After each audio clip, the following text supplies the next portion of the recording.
media, but forced to retreat as now Life is Tough tries to finish it off with a double pulse out of Tough, and that is going to be the end of... My name is John JTurbo. I'm 20 years old, and I am a freelance esports commentator for League of Legends, Overwatch, Rocket League, and Valorant primarily.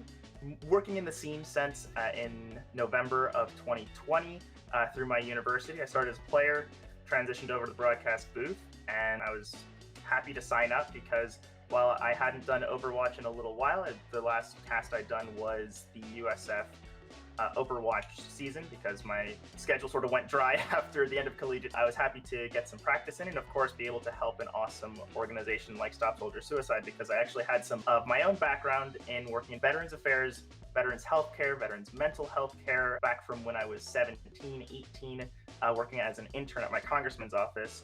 Congressman Bill Rackus, where one of his main focuses the longest time was Veterans Affairs, Veterans Healthcare.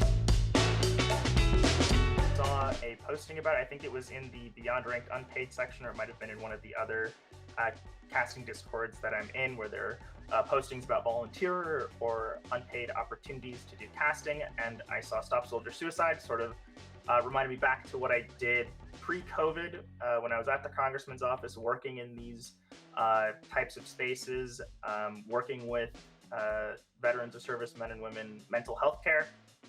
And now that I've been casting for about a year and a half at that time, I figured this is a great way for me to re-engage and continue to give back and help.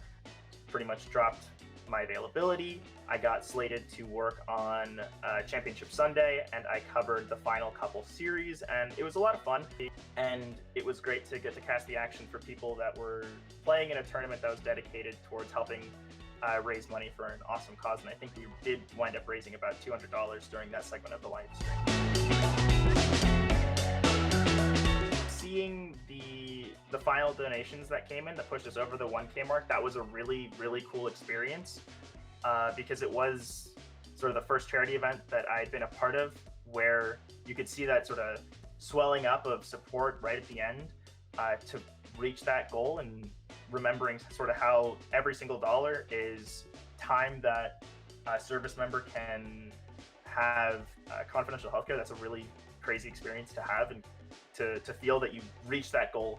Everyone's work, whether it was casting or producing on day one or doing social work, marketing, all of that came to fruition. So that was a really cool moment. I think the biggest thing that you can tell anyone who is passionate and engaged about an issue, whether it is Veterans Affairs, Veterans Healthcare, or anything else that you want to get involved in, is find local groups or find spaces that you can enter and feel like you have that meaningful change, because anyone can sign up. Everyone at all levels is necessary to help these organizations work, whether you're a low-level volunteer for a national group or you're someone who works at the office of a local nonprofit that has 15 employees or is volunteering in those spaces. All of that work is necessary. I'm wearing the Stop Soldier Suicide shirt I was given. It came in the mail a couple days after the tournament, unfortunately. It's really awesome because this is the first time that I'd actually been able to, that I'd received merchandise or swag, so to say, from an event that I'd worked that got mailed to me. Yeah, so I didn't actually enter the office or enter any of that with Veterans Affairs or those issues in mind. No one in my family has really been involved with the armed forces. My grandfather was in the reserves, but that's about it. So I actually first got involved with my congressman's office when I was 15 because I am a Venezuelan American, so immigration is sort of always at the forefront of my mind, whether that's helping my family get here or making the process more streamlined or visible. I did research into the numbers. I figured out what things cost. I did the whole 9 yards. I bring this brief to the little meeting I had with the congressman, and he's like, well, this isn't my area of expertise. I don't introduce legislation on this. So my naive little high schooler Turbo was a little crushed when sort of hearing that, but he did say that you're a sharp kid. and I'd like for your input and your ideas to still be around my office. Do you want to be a part of my quarterly advisory committee? Which is, I got an internship when I started college at the age of 17, and a lot of that consisted of going to meetings, taking notes, but specifically to help with veterans who may have PTSD or other mental health issues that is leading to recidivism and having them return to prison. So that's where I sort of entered that space, and I realized all of the work that has to be done, and whether that was points that the system would fail its veterans, or spaces where we could continue to grow it and help create a space that hadn't been thought of before.